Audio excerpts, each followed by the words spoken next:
Rokhaya Diouf lives in Mbour Tefes district, a neighborhood of fishermen.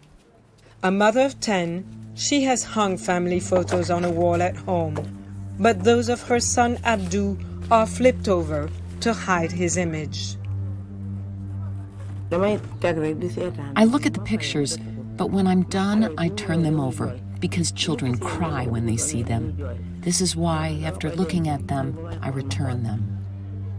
Abdou Faye was barely 22 when he died in October 2020. He made a living and helped support his mom through fishing. When he saw me working, he would say to me, "You are too tired. I will help you. My father gives you nothing. He lives his life and gives you nothing.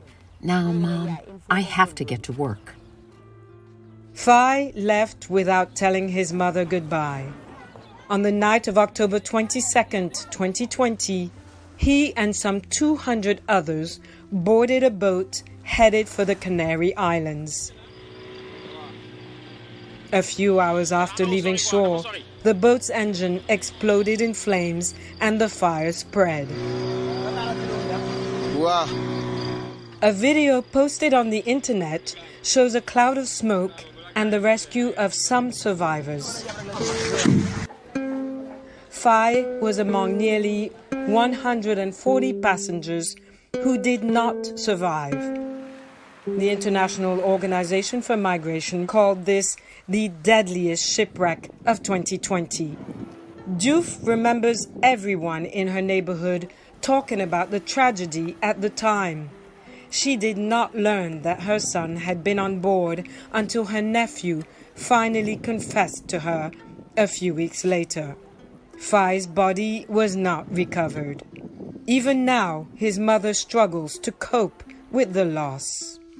When I think of my son, I can't help but wonder if I'll ever see him again or not. But I know he's buried under the sea sand. It hurts so much to know that my child left.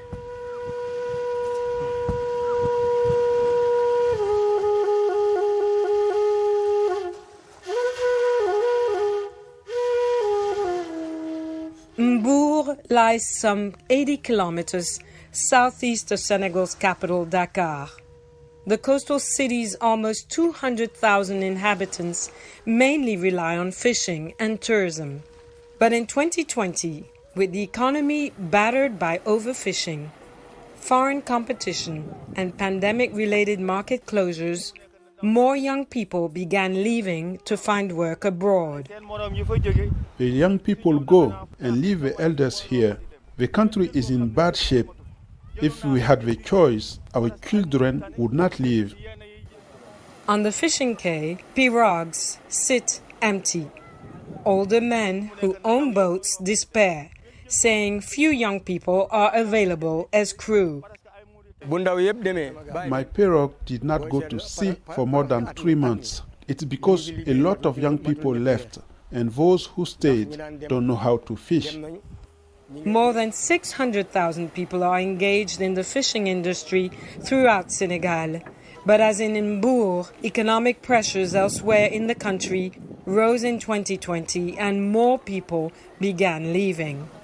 Their departure coincided with an increase in irregular migration to the Canary Islands. Irregular arrivals to the island surged from nearly 2,700 in 2019 to more than 23,000 the next year, the Spanish Interior Ministry reported. The ministry said it had not seen such numbers since 2006, when more than 31,000 Africans arrived on Gran Canaria, part of the archipelago. Mbour fisherman Abdoulaye Ndong felt compelled to attempt the dangerous sea crossing in search of better prospects for his family. That's where we started. It was one night. Life was difficult here. I didn't have enough to feed my family. That's why I took the risk of leaving. The first 3 days were so difficult that we almost turned back. The sea was very rough. In reality, there are many risks in going to sea. The one who managed to get through is lucky. After a 10-day journey, Ndong reached the Canary Islands' largest city, Las Palmas. He made his way to southern Spain and did fieldwork. But after 4 years, he was expelled because he did not have appropriate documents. With North African countries such as Libya and Morocco tightening their borders, migrants trying to get to Europe increasingly have turned to maritime routes in the last 2 years, according to the United Nations International Organization for Migration, or IOM. Candidates for irregular migration co-opted by traffickers are always looking for alternative avenues. Unfortunately, they go farther and farther on this route, which has become increasingly dangerous. In 2021, there were 82 shipwrecks. Alpha Sidi Ba, a spokesman for IOM in West and Central Africa, said his organization reported 785 dead that year, including 50 children. It's most likely an undercount because many boats sink out of sight without survivors or witnesses.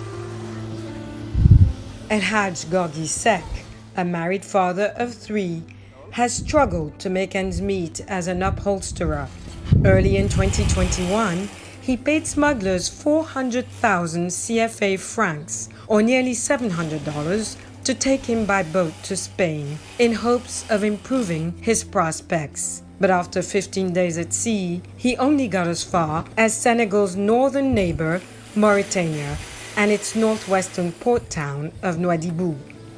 Sek cannot forget the harrowing voyage. In the pirogue, the waves hit you. You are completely soaked, and the journey lasted a week. It was so difficult. Without eating, without drinking, people die. They are thrown into the sea. We don't even know who they are. Some guys, before they reach the shore, go crazy. Others come out with leg problems. They can no longer walk because they have remained curled up in the cold. Despite this, Sek tried the crossing again 4 months later, encouraged by friends who had reached Europe. This time, he paid the equivalent of just over $750. My friends called to tell me that they are working in Spain, that it was good there, that there was work. The idea matured in my mind. It became my only concern, how to support my family. Again, Sek only got as far as Mauritania. He spent time in 3 refugee camps there before being repatriated to Senegal. Too many migrants get swallowed by the sea, their tragic deaths untold. Not so with Ousmane Faye, a 14-year-old whose drowning in November 2020 drew an outcry in Senegal. His father reportedly had paid a captain smuggler the equivalent of $420 so the boy, a talented footballer nicknamed Dudu, might have an opportunity to attend a sports academy in Europe. Kadi Ndoye, a journalist in Mbour, followed the case closely. The dad had the means to support his family. He is someone who supports Daras, poor families, so he did not need to send his son into exile. My friend, what we went through on this pirogue, it was so difficult. Alassane Sow and his friend Tanor had traveled with Dudu. They were among more than 200 crammed aboard a boat that left Mbour in the middle of the night. Food and water quickly ran out. After 10 days at sea, the crew turned the ship around. Dudu had died 4 days earlier. He was very tired. He was very weak even. You have to have strength because it's not for kids, it's for the grown-ups. Someone who does not eat, he has no strength. Alassane Sow said 3 people died on the journey, their bodies then thrown into the sea. Afterward, Dudu's father was one of 3 men tried by a court in Mbour and given a 2-year suspended sentence for endangering their sons' lives. Each was given a month-long jail sentence for paying a smuggler. En condamnant le papa de Dudu à 2 ans dont 1 mois ferme. By sentencing Dudu's dad to 2 years, including 1 month in jail, it was just to tell the other parents, don't try what Dudu's dad did. Do not try to lead your children to the boats. It's just to scare them. The case was the first in Senegal in which parents of underage, undocumented migrants were sentenced to jail. The judgment came amid what the Senegalese association Le Village du Migrant said was a dramatic increase in travelers disappearing along migration routes. In 2019, we had 655 missing. In 2020, we had 2,170 missing. And in 2021, which is the deadliest year, we recorded 4,404 missing. Almost all of the missing people can't be found. With departures rising, Senegal's government in May 2021 set up a committee to fight irregular migration and reinforce the country's security system. L'aspect sécuritaire est important. The security aspect is important. Les potentiels. We must identify potential migrants and act. Et il faut aussi agir et agir vite. And act quickly and vigorously on smugglers. Et de manière vigoureuse. C'est la punition. It's the punishment. It's to hunt them down. Parce que nous les considérons comme des criminels. Because we see them as criminals. Qui font as people who make money off the backs of some innocent people. Sur le dos de certains innocents. At the same time, Senegal's government has implemented policies to support youth employment. A third of the country's 15 to 34-year-olds are unemployed. Today, authorities contend they have curbed irregular migration. Those who leave no longer leave our coasts and our beaches. The phenomenon has stopped again because there is the security aspect. But as I said, in Senegal, there is the 2-pronged approach, migration and development. Of course, irregular migration is not unique to Senegal, and whenever new restrictions arise, traffickers and migrants seek new ways around them. Some also leave from the Gambian and Mauritanian coasts. Often, people reach Mauritania by road, and from Nouadhibou, they take either the sea or the other road to the Sahara.